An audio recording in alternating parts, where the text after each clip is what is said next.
Ini merupakan microwave yang dibuat khusus untuk pasar Indonesia. Tapi sebelum kita bahas detail produknya, di websitenya MyBest, saya sudah ulas bagaimana cara menentukan memilih produk microwave yang tepat. Di website saya sampaikan ada 4 poin penting, tapi kalau kita mungkin lebih buat simple, 3 poin penting aja yang perlu kita perhatikan. Yang pertama, tentu terkait kebutuhannya. Kalian beli microwave ini tujuannya untuk apa nih? Apakah seperti saya, hanya untuk menghangatkan doang, yang basic-basic aja, bikin teh doang, bikin mie, atau cuma bikin popcorn?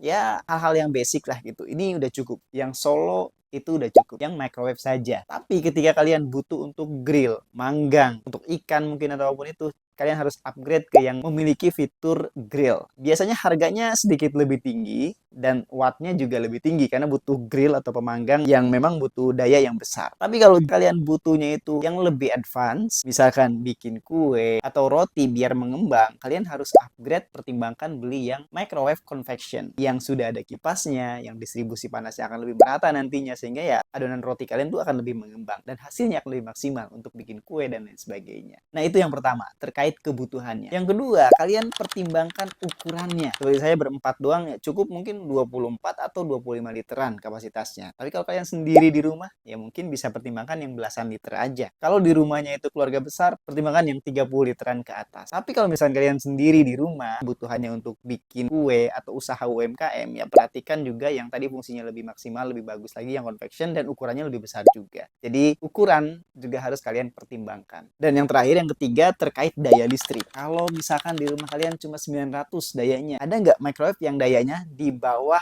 900 atau lebih amannya mungkin 500 atau 450 seperti yang kita lihat sekarang? Jangan sampai ketika kalian beli nanti di rumah, ketika dicolokin langsung jeklek gitu ya. Jadi perhatikan juga daya listrik di rumah mencukupi atau enggak. Jadi sebelum beli microwave, kalian pertimbangkan dulu 3 hal tersebut. Yang pertama tadi secara fungsi atau kebutuhannya, kemudian yang kedua terkait kapasitasnya, dan yang ketiga daya listriknya. Sebetulnya masih banyak lagi yang lainnya seperti cara penggunaan yang mudah atau enggak, lapisan kacanya berapa lapisan, tapi ya intinya yang 3 poin tadi itu yang paling utama terlebih dahulu sebelum kalian lebih dalam lagi mengetahui fitur-fitur yang ada pada produk tersebut. Nah, review kali ini akan kita bahas nih terkait fiturnya apa aja. Siapa tahu ini mungkin bisa jadi rekomendasi buat kalian juga nih yang butuh microwave dayanya rendah, fiturnya basic, harganya juga affordable. Oke, tanpa berlama-lama kita langsung aja review produk yang ada di samping saya ini. Ini merupakan Toshiba Microwave seri MW2 MM24C dalam kurung BK strip F. Poin pertama, kebutuhan. Karena saya butuhnya itu hanya untuk menghangatkan saja, ngedefrost atau bikin pop mie yang memang basic-basic aja. Jadi saya beli yang solo saja nih, yang biasa aja, yang belum grill. Microwave itu menggunakan gelombang elektromagnetik. Jadi ketika memproses nantinya pastikan ketika masuk ke dalam itu nggak ada bahan-bahan metal. Ya sistemnya ini dia tidak mengubah rasa maupun warna. Dia menghangatkan saja. Beda sama oven yang prosesnya dia akan mengubah warna dan rasa juga. Desainnya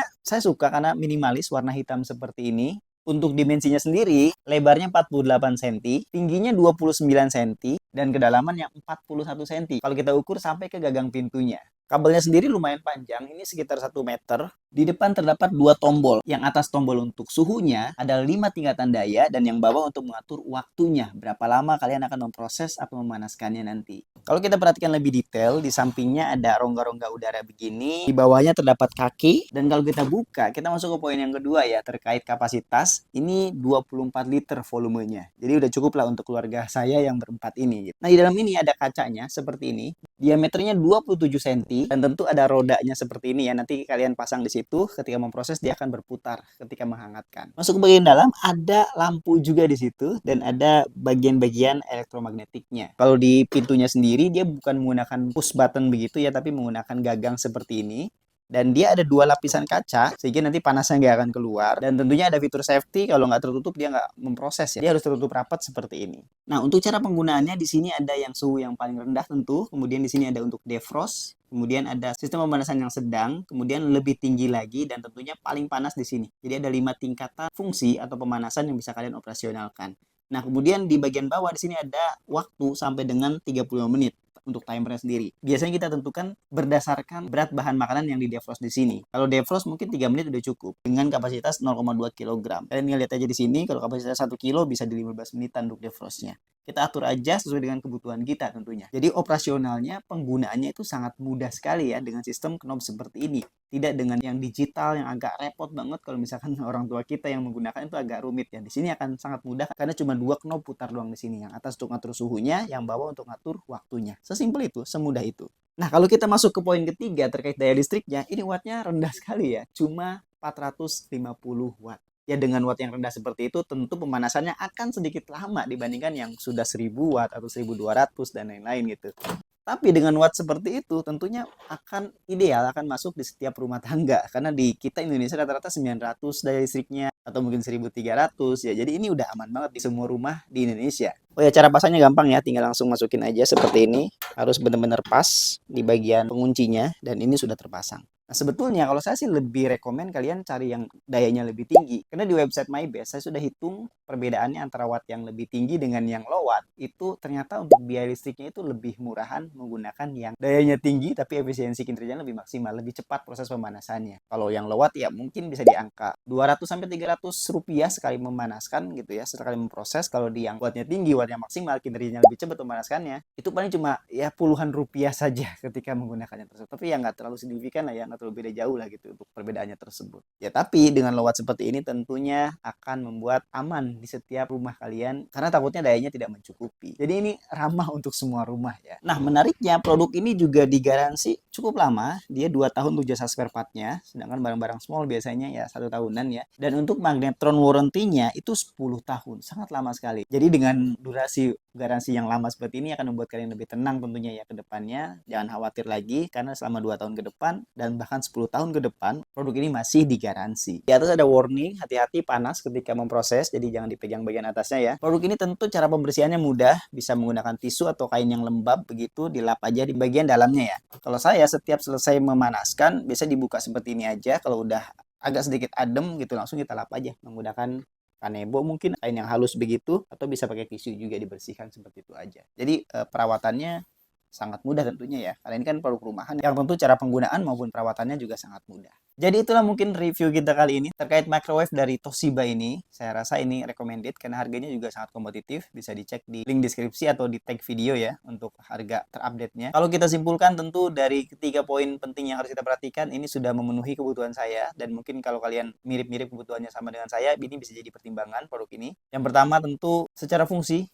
microwave biasa aja udah cukup bagi saya. Kemudian yang kedua terkait volumenya 24 liter ini udah cukup banget untuk berempat kita di rumah. Kemudian dayanya juga sangat rendah ya, cuma 450 watt saja. Jadi sangat ramah untuk semua rumah. Yang lainnya tadi kacanya udah 2 lapisan, desainnya warna hitam minimalis seperti ini, penggunaannya mudah tentunya, pembersihannya juga mudah, ada lampu di ovennya, kabelnya juga lumayan panjang 1 meteran. Ini udah cukup banget memenuhi kebutuhan untuk keluarga kecil di rumah. Minusnya mungkin menurut saya ya ini setelah penggunaan dalam 1 bulan ini ya saya rasa memprosesnya itu karena waktu di kantor dulu ada microwave juga gitu ya dan dayanya lumayan tinggi gitu ya itu cepat banget. Di sini agak lumayan lama aja ketika memanaskannya. Tentu karena dayanya kan terbatas ya 450 jadi agak lama aja. Yang biasanya kita menghangatkan makanan itu butuh cuma waktu 3 menitan ya di sini harus agak dilamain sedikit gitu ya mungkin 5 menit 6 menit baru hasilnya sesuai dengan yang kita harapkan. Ya jadi kadang waktu pertama-tama saya adaptasi tuh ketika menggunakan waktu 2 menit ternyata masih belum begitu hangat maksimal gitu ya. Jadi ya kita tambah lagi